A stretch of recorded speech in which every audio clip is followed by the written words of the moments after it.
họ không cần hẻ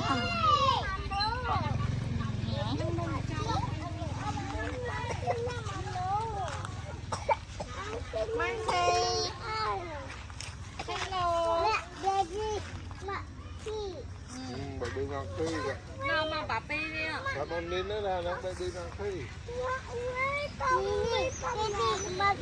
nó bà pi ghế nào bà pi à bà pi bằng nhám sai rồi nó bà pi à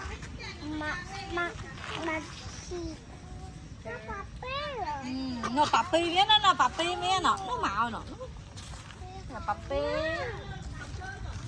này nè nhà mà chân này ồ màปูanh em nông pái đi Bà đi nằm bài này.ปูanh em nông pái rồi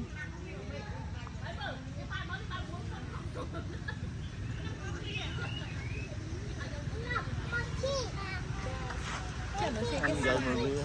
sao chơi bên này ôm nè mơ mang theo nhắm sờ vai à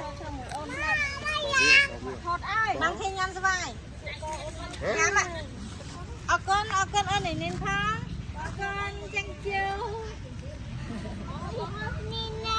mang thi xin ăn nhẹ xua mang thi mới xin ăn nhẹ mang thi ngang nhẹ cho mới chơi nó không bằng nhắm tiền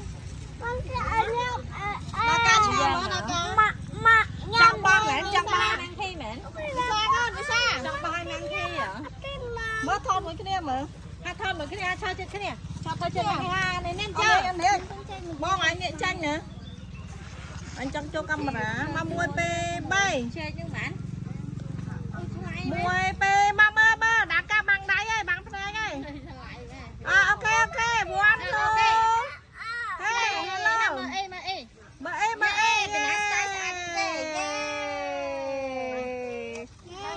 Nên sao chân sao style chút ơi chút trên kê lươn lên nào này cá con Rồi mà ao tri kia kia. Ao tri kia.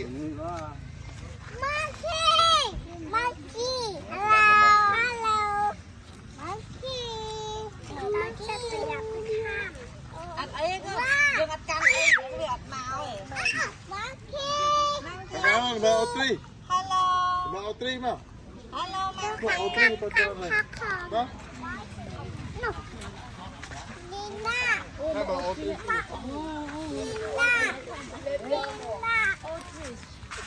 lệp đồ mà con này đi ngoài hello bao bị hả Còn bên kia bây giờ ao tri không đây. khăn tay rồi khám á nè cho thọt Mà bài thôi. thọt mày ơi tri con thọt mày ơi tri bay mà nè Hai bài này. bay sao rồi bị chọn mưa rồi bài đấy họ bị ồ nè bay mà nè Thằng ta là con, ta là kia. nè cái ôi nè cái chưa trên cây học bay mà nè đâu chơi tôi thọt không rồi sao lại lên rồi Thòm ở thân này. Cái này nó sát đấy chứ. Ao tri thôi mà. Ao tri. Nhắm mấy ghế, ao tri nhắm ấy. Nên style nên hello Audrey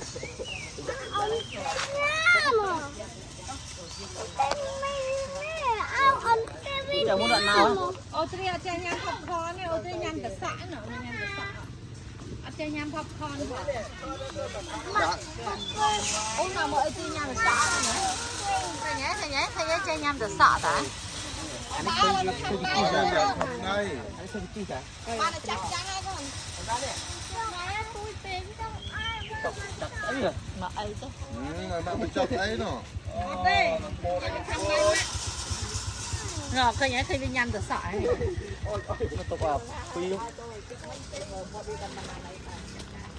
Audrey nhám cả xã bay mà nè Ba.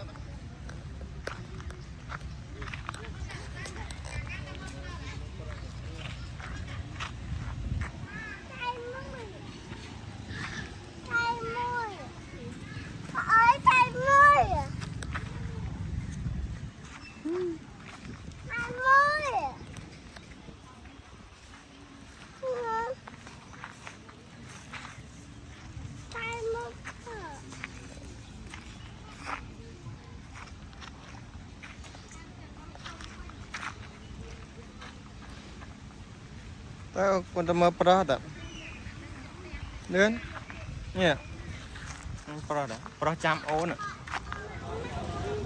ô chồng dây không này bài bên này bài bên này bài nó thon rồi chồng đấy chặt cây nào đi sang cây cây thật nó chơi chở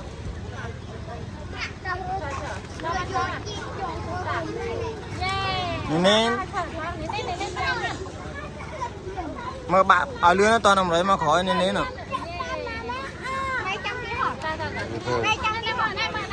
nào cái thứ bắt đầu mà cái bắt đầu mà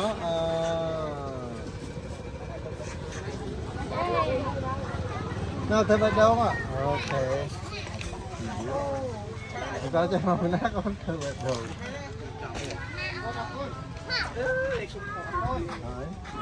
Dạ chị Tuyền đó.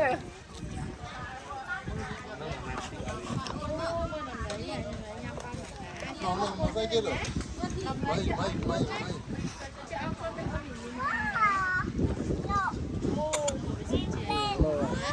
mua tầm với nhang ban này con chúng ta chăng